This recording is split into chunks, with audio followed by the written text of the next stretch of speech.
GigEm247.com, Taylor Ham reporting from Round Rock, Texas.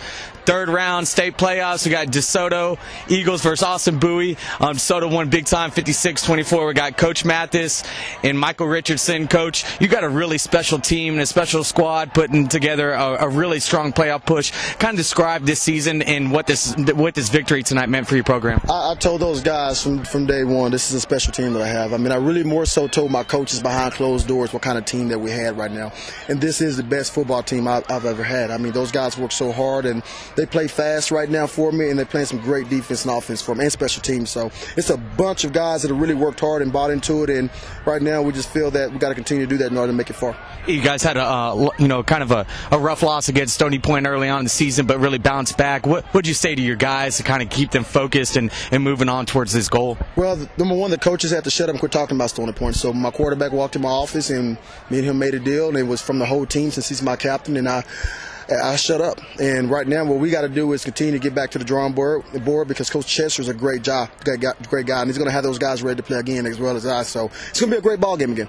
You've got stars on both sides of the ball, but really your defense is kind of what sets the tone for you guys. You've got an up-tempo offense, but it's really led by guys like Michael. Kind of describe his playing style for us and what makes your defense, so tough to go up against week after week. Well, we moved Michael now. Michael was playing the defensive end. We moved him inside now, and I think we found his home.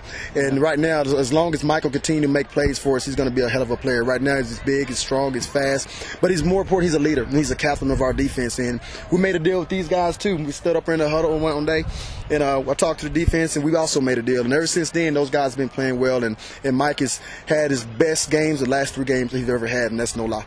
Mike, what do you say when you hear those type of compliments? How do you keep humble about your goals going, towards the state title, and what do you kind of need to work on to achieve that title? It's not. I mean, y'all are talking about me in general, but it's not about me. It's really not. It's about the team, and we're all working hard. So that's it. Absolutely. When you guys started off the season, what were some of your personal goals going into your junior year? At the time, we wanted 30 sacks and 30 turnovers, and we matched our goals and superbed them. So. Great. Coach, you said 35.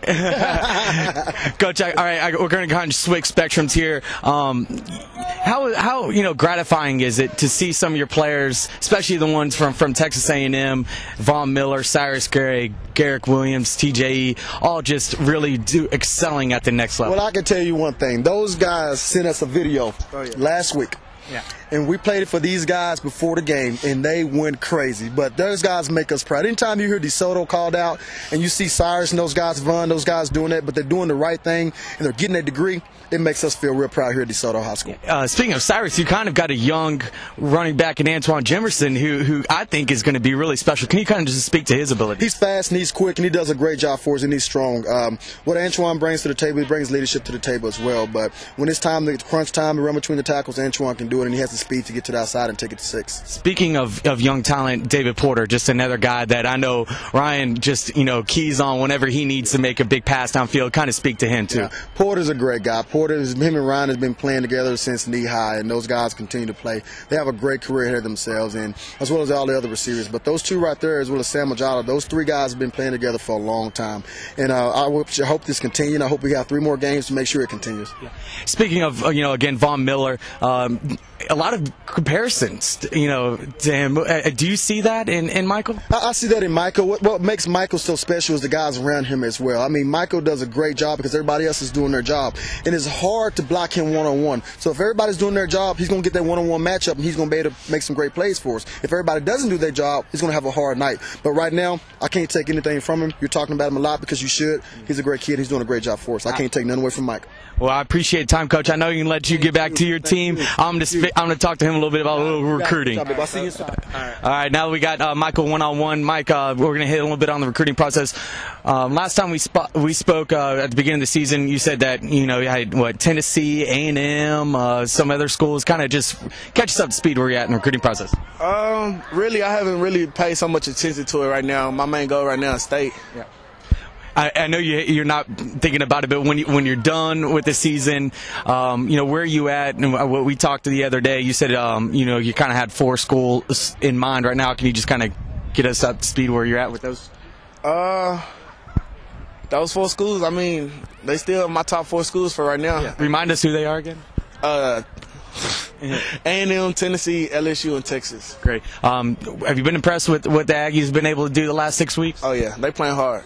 They're playing hard. Who are you kind of idolizing? Do you idolize guys like Vaughn and some of the guys that have paved their way through this program? Von Miller, that's who I want to be. Von Miller. Absolutely. When you talk about early leaders, who are some of the schools kind of sticking out to you early in the process, and who's recruiting you the hardest?